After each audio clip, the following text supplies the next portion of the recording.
again, you really need to share this with your family. If you know there's something wrong, this sickness doesn't pick anybody. If you know there's something wrong, talk to them. I didn't feel it till about 3 years ago, but I was very lucky that I was treated earlier. My message to all the young men, young boys, age of 45 to 50 and above, please go and get your PSA blood test done. Don't be afraid, there is plenty of help out there. Life with prostate cancer can still be reached. So I've had skin cancer as well.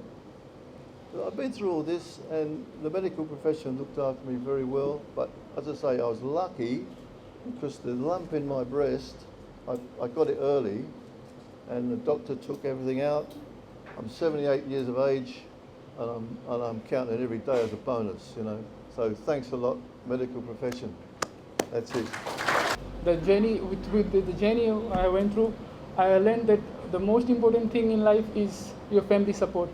So the money doesn't count, whatever you earn, your property doesn't count, whatever your family is supporting you through, that's what one important thing I should say. So if one of you, of your family members is going through or fighting the cancer, I would strongly suggest that you support them mentally, physically, and be with them through that tough times, because personally for me, that was one of the most stressful and distressing moments in my life. And I'm lucky to have gone through that. And I would say with the final words that it's better to be bold and get tested than to be ashamed and dead. Thank you. Good morning, ladies and gentlemen. I was very tempted to say Dhola, given all so many Kandavu people are here. But I'd like to thank Dr. Rajiv for the invitation. I mean, you've heard from this gentleman, what they've gone through. But I think the main theme is that, as perhaps a number of years ago, and given that it's been socialized a lot more regarding, for example, breast cancer, where there's a lot of sort of taboo issues, and I think there's a lot more, because of the discussions in the public space, a lot more women are coming a lot more readily into the public space, going to the doctors, getting examined, etc. I think that psychological restriction is still there with a lot of men. And I think the reason why that is so is because there's still a lot of issues with what I call, the machoism built around men. When they say digital rectal examination basically means somebody's putting a finger up your bum. Essentially, that's what it means. And if you say to most men that's what the doctor's going to do, they won't want it done. I mean, I've had it done a few times because I've been told that I need to get it done. I remember the first time I had it done, I was like, whoa, what's happening here? Knock me out first before you do anything to me. But it is that sort of that macho culture that men essentially are brought up in. There are certain even taboos that a woman, the way that they may look to a man, and indeed men have a lot of insecurities about such things. The gentleman talked about testicular cancer. If you have one of your testicles cut off, whole issues of manhood come into it. How will the female see me? Will I be able to get married or not? Will they like me or not? Will I, have a good erection or not? I mean, these are very things that people do think about. And generally men don't talk about these things. And perhaps, it's also conversely, maybe women may look down on men who have testicular cancer. So I think there's a lot of social taboos that we need to get over, frankly.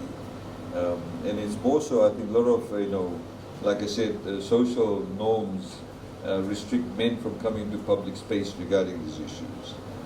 I'd like to, of course, thank Dr. Rajiv and his team. These are, I'm sure a lot of the patients who do come to them, a lot of them would, given what I've just spoken about, would come actually to them at a very late stage. And as we found previously, a lot of women used to come to doctors, in particular breast cancer, at a very later stage of the development. Some still do, there's no doubt about that.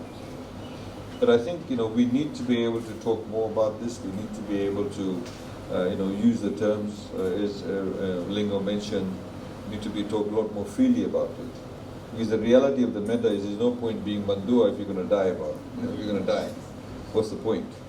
So it's a very basic thing. So in reality, I think also the other point that I think was very important that was made by the gentleman there, about eating healthy and eating right.